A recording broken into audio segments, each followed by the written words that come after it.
दोस्तों, अगर आप भी शुभमन गिल और रियान पराग को बेहतरीन खिलाड़ी मानते हैं तो हमारी इस वीडियो को लाइक जरूर कीजिएगा।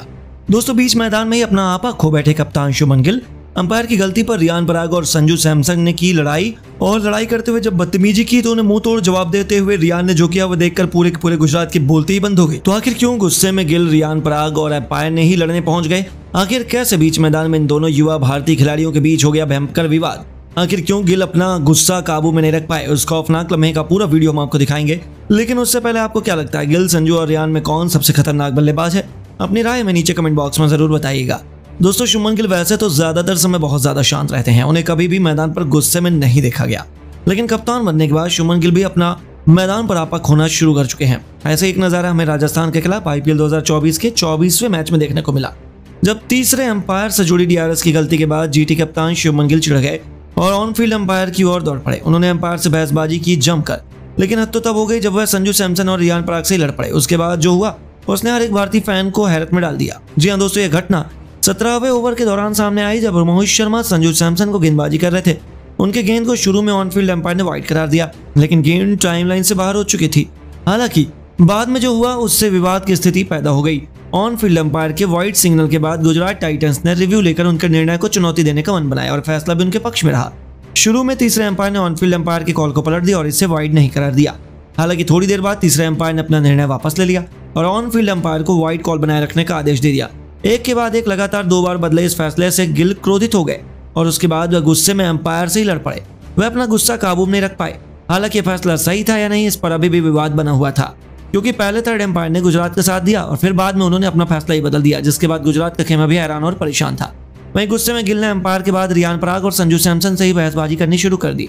जी हाँ, पहले अंपायर से उन्होंने लड़ाई की। जब रियान पराग पर वह बरस पड़े तब बीच बचाव में कप्तान संजू सैमसन भी आए और दोनों युवा खिलाड़ियों को अलग करने का ट्राई किया, लेकिन गिल तो अपनी हरकतों से बाज ही नहीं आ रहे थे और बीच मैदान में उनके और संजू के बीच तीखी बहस देखने को मिल गई। हालांकि मामला ज्यादा नहीं बढ़ पाया, लेकिन जिस तरीके से ये तीनों भारतीय खिलाड़ी एक दूसरे से लड़े वह देखकर पूरे स्टेडियम हैरान और परेशान नजर आ रहा था। लेकिन गिल ने उनसे लड़ाई कर अपने ही पैरों पर कुल्हाड़ी मार ली। पहले ये दोनों खिलाड़ी 100 रनों से अधिक की साझेदारी को अंजाम दे चुके थे। वहीं वाइड वाला राजस्थान को मिलने के बाद मिले एक्स्ट्रा डिलीवरी को सैमसन ने बाउंड्री पार भेजा और 31 गेंद पर अपना अर्धशतक पूरा कर गिल के जख्मों पर नमक छिड़कने का काम किया। उनकी इस बहुमूल्य पारी ने गुजरात को बैकफुट में ढकेल दिया, जिससे गिल बेहद उदास और गुस्से में नजर आ रहे थे। वह अपने बल्लेबाजों से लेकर हर किसी पर गुस्सा निकाल रहे थे, लेकिन उनकी नाराजगी का खामियाजा कहीं न कहीं गुजरात को ही भुगतना पड़ा, क्योंकि रियान पराग और संजू सैमसन ने न केवल अपनी धाकड़ बल्लेबाजी से राजस्थान को 20 ओवर में 196 रनों तक पहुंचाया, साथ ही रियान ऑरेंज कैप की दूसरे स्थान पर पहुंच गए और विराट कोहली के बाद सीजन में 250 रन बनाने वाले दूसरे बल्लेबाज बन गए। वहीं दूसरी तरफ सैमसन 38 गेंद में 68 रन बनाकर नाबाद रहे। रॉयल्स ने आखिरी 10 ओवरों में गुजरात के गेंदबाजों की बेनामी से पिटाई करते हुए 123 रन बनाए और गिल की कप्तानी को बुरे तरीके से मजाक भी बनाए। इसके बाद गिल की कप्तानी पर भी सवाल उठने लगे हैं और जिस तरीके से उन्होंने मैदान में अपना आपा खोया वह सवालों से घिरा हुआ है। लेकिन अब आपको क्या लगता है, गिल और संजू में कौन अपनी टीम को IPL 2024 का चैंपियन बना पाएगा? अपनी कीमती राय में नीचे कमेंट करके जरूर बताइए। दोस्तों, जयपुर के मैदान में जब गुजरात की टीम दहाड़ रही थी तब रियान पराग और सैमसन ने मिलकर इस टीम की बखियां उधेड़ कर रख दी। अपनी बल्लेबाजी के दम पर कैसे दोनों खिलाड़ियों ने सवाई मानसिंह स्टेडियम में 4 चांद लगा दिए। इनके चौके छक्के देखकर एक वक्त पर गिल भी चकरा गए थे।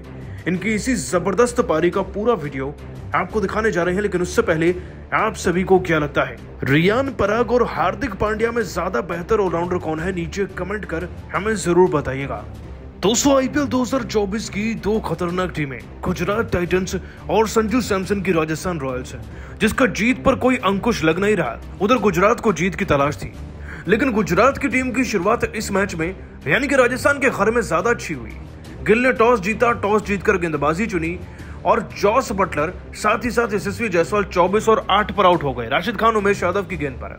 लेकिन बल्लेबाजी का दारोमदार अब 2 खिलाड़ियों पर था, संजू सैमसन और रियान पराग, और दोनों ने ऐसी धमाकेदार पारी, ऐसी धमाकेदार पार्टनरशिप बनाई कि इनका विकेट मिलना तो छोड़िए, इनके द्वारा बल्ले से निकल रहे रन तक को रोक नहीं पा रहे थे। दोस्तों, रियान पराग और संजू सैमसन ने ठीक वही पारी खेली जो इस टीम को जिताने के लिए काफी थी। आपको बता दें कि अर्ली ओवर्स में जायसवाल का छोटा सा हमें धमाका जरूर दिखा, लेकिन उनके आउट होने के बाद सैमसन ने रफ्तार पकड़ी। उमेश यादव को 2 बैक टू बैक चौके जड़कर अब मैदान में एंट्री 8वें ओवर से ही रियान पराग की हो गई थी और इन्होंने कोई बाउंड्री नहीं लगाई, बल्कि छक्का जड़ा नूर अहमद को पारी के 9वें ओवर में। इसके बाद 10वें ओवर में ये चौका जड़ते हैं राशिद खान को, फिर से नूर अहमद को पटक कर मारते हैं 11वें ओवर में, और नूर अहमद इनके इतने फेवरेट बन गए थे कि 13वें ओवर में ये उन्हें छक्का भी लगाते हैं, फिर एक और छक्का जड़ते हैं और जाते जाते एक चौका भी जड़ते हैं, यानी कि एक ही ओवर से लगभग 16-17 रन ये ओवर से निकाल डालते हैं। और दोस्तों इनको देखकर सैमसन को भी जोश आ गया, उन्होंने मोहित शर्मा को चौके छक्के लगाने शुरू कर दिए। इनके चौकों छक्कों की और ये जो जुगलबंदी थी ऐसे ही चलती गई, और जहां 39 गेंदों में 59 रन लगाकर अब रियान पराग 2 चौके 4 छक्कों की मदद से 59 रन बना चुके थे, उधर संजू सैमसन भी 27 गेंदों में 5 चौके 1 छक्का जड़कर पूरे के पूरे 46 रन बना चुके थे। दोस्तों सैमसन का स्ट्राइक रेट 170 था और रियान पराग का भी 150 से ज्यादा, और जिस टीम के 40 पर 2 विकेट हो चुके थे अब वो 140 पर पहुंच चुके थे, यानी कि 100 रन आगे, लेकिन एक भी विकेट गिरने का दूर दूर तक कोई निशान नहीं था। गुजरात की टीम और खास तौर पर कप्तान शुभमन गिल सोच रहे थे कि आखिरकार कौन से गणित में कमी रह गई उनके और आशीष नेहरा के कि इन दोनों का विकेट नहीं मिल पा रहा, और फिर इन्हीं दोनों ने दोस्तों आगे चलकर राजस्थान की टीम को अपने शाही स्टेडियम में शाही अंदाज से 200 के आसपास भी पहुंचा दिया था। दोस्तों संजू सैमसन तो एक उम्दा खिलाड़ी हैं, लेकिन जिस अंदाज से रियान पराग ने इस बार के आईपीएल के सीजन में अपना 100% दिया है, इस बात में कोई कमी नहीं कि आने वाले वक्त में वो भारतीय क्रिकेट टीम में भी नजर आएंगे। लेकिन आप सभी को क्या लगता है, रियान पराग और हार्दिक पांड्या में खास तौर पर एक बेहतर ऑलराउंडर कौन है? साथ ही इनकी बल्लेबाजी को आप 10 में से कितने नंबर देंगे आज नीचे कमेंट कर बताइएगा। दोस्तों आईपीएल का सबसे अधिक हैरान कर देने वाला मुकाबला राजस्थान और गुजरात के बीच देखने को मिला। इस मुकाबले में पूरा आईपीएल का इतिहास पलट गया। गेंद और बल्ले दोनों से जबरदस्त कारनामा देखने को मिला। तो आखिर कैसे रशीद और उमेश की कातिलाना गेंदबाजी के बाद कप्तान संजू ने उड़ाए राजस्थान के घमंडी गेंदबाजों के बरखच्चे। चौके छक्कों की आंधी लाते हुए राजस्थान के बल्लेबाजों ने बना डाला कितने रनों का पहाड़ जैसा स्कोर। किस बल्लेबाज ने ठोका सबसे तेज अर्धशतक? कप्तान संजू ने दिया कितने रनों का योगदान? गेंद और बल्ले के बीच हुए महासंग्राम के रोंगटे खड़े कर देने वाली पूरी हाईलाइट तो हम आपको दिखाएंगे, लेकिन उससे पहले आपको क्या लगता है कि गिल और संजू में कौन सबसे बेस्ट कप्तान और खिलाड़ी है? अपनी राय नीचे कमेंट बॉक्स में जरूर दें। दोस्तों आईपीएल का सबसे जबरदस्त मुकाबला जयपुर के सवाई मानसिंह स्टेडियम में खेला गया। इस मुकाबले में राजस्थान रॉयल्स और गुजरात टाइटंस की टीम आमने सामने थी। बारिश होने के कारण टॉस उड़ाने में डिले हुआ। जब सिक्का उछाला तो गुजरात के पक्ष में गिरा और कप्तान शुभमन गिल ने टॉस जीतकर पहले गेंदबाजी करने का फैसला किया और राजस्थान को बल्लेबाजी करने के लिए आमंत्रित किया। राजस्थान की तरफ से ओपनिंग की शुरुआत करने मैदान पर भारत के युवा बल्लेबाज यशस्वी जायसवाल के साथ इंग्लैंड के सबसे खतरनाक बल्लेबाज जॉस बटलर आए। वहीं गुजरात की तरफ से पहला ओवर लेकर आए उमेश यादव। बेहद ही खतरनाक गेंदबाजी का नजारा उमेश यादव दिखा रहे थे। राजस्थान के बल्लेबाजों को टीम का खाता खोलना भी काफी मुश्किल हो रहा था। एक एक रन के लिए राजस्थान के बल्लेबाज तरस रहे थे, लेकिन तभी यशस्वी जायसवाल ने लंबे इंतजार के बाद ओवर की 5वीं गेंद पर खतरनाक कवर ड्राइव लगाकर चौका जड़ा और अपने टीम का खाता खोला।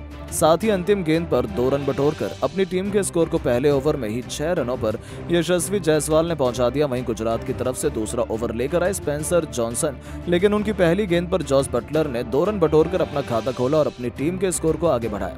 गुजरात के गेंदबाज बेहद ही खतरनाक गेंदबाजी का नजारा दिखा रहे थे। राजस्थान के बल्लेबाजों को खेलना थोड़ा मुश्किल हो रहा था, लेकिन जायसवाल ने जॉनसन की अंतिम गेंद पर खतरनाक चौका लगाकर अपनी टीम को 2 ओवर में 13 रनों तक पहुंचा दिया। इस मैच में गेंद और बल्ले से जबरदस्त मुकाबला देखने को मिल रहा था, क्योंकि ना तो बल्लेबाज रन बना पा रहे थे और ना ही गेंदबाज विकेट लेने में सफल हो रहे थे। टीम के लिए तीसरा ओवर लेकर आए एक बार फिर उमेश यादव। बेहतरीन गेंदबाजी कर रहे थे। राजस्थान का स्कोर कछुए से भी धीमी रफ्तार से आगे बढ़ रहा था। गुजरात के गेंदबाज पूरी तरह से राजस्थान के बल्लेबाजों पर हावी नजर आ रहे थे। तभी जायसवाल ने अपने बल्ले का मुंह खोलते हुए उमेश यादव की 5वीं गेंद पर चौका जड़ दिया और स्कोर को आगे बढ़ाया। इसके बाद भी जायसवाल नहीं रुके। अंतिम गेंद को भी उन्होंने चौके में तब्दील कर इस ओवर में 9 रन बटोर कर अपनी टीम के स्कोर को 3 ओवर में 22 रनों तक पहुंचा दिया। जायसवाल बेहतरीन बल्लेबाजी का नजारा दिखा रहे थे। उनके बल्ले से रन बरसना शुरू हो चुका था। गुजरात के लिए एक बार फिर से चौथा ओवर लेकर आए स्पेंसर जॉनसन बेहद ही खतरनाक गेंदबाजी का नजारा दिखा रहे थे और इस ओवर में उन्होंने बेहतरीन वापसी करते हुए 6 रन दे दिए। राजस्थान रॉयल्स का स्कोर 4 ओवर में केवल 28 रन बन पाया, वो भी बड़ी मुश्किल से। दोनों बल्लेबाज रन बना रहे थे। गुजरात टाइटंस के गेंदबाजों को पीट पाना बहुत मुश्किल हो रहा था। पूरी तरह से मैच में शिकंजा कस चुका था। गुजरात की तरफ से एक बार फिर 5वां ओवर फेंकने आए उमेश यादव और उनकी पहली ये गेंद पर यशस्वी जायसवाल ने करारा प्रहार करने का मन बनाया और उस गेंद में चौके में तब्दील कर दिया। गुजरात का स्कोर तेजी से आगे बढ़ना शुरू हो चुका था, लेकिन तभी उमेश यादव ने उसे चौके का बदला लेते हुए दूसरी गेंद पर जायसवाल की विकेटकीपर मैथ्यू वेड के हाथों कैच पकड़वाकर पवेलियन का रास्ता दिखा दिया और अपनी टीम गुजरात को पहला विकेट 32 रनों के स्कोर पर दिला दिया। यशस्वी जायसवाल टीम के लिए 19 गेंद पर 5 शानदार चौके की मदद से 24 रन बनाकर पवेलियन लौट गए, लेकिन जॉस बटलर मैदान पर टिके हुए थे। उनका साथ देने के लिए विकेटकीपर बल्लेबाज संजू सैमसन आए और आते ही उमेश यादव की चौथी गेंद पर खतरनाक अंदाज में चौका जड़ दिया। इसके बाद भी संजू का बल्ला रुकने का नाम नहीं लिया। अगली गेंद को उन्होंने भी एक बार फिर से चौके में तब्दील कर दिया। राजस्थान का स्कोर 5 ओवर में केवल 41 रन 1 विकेट के नुकसान पर बन पाया था।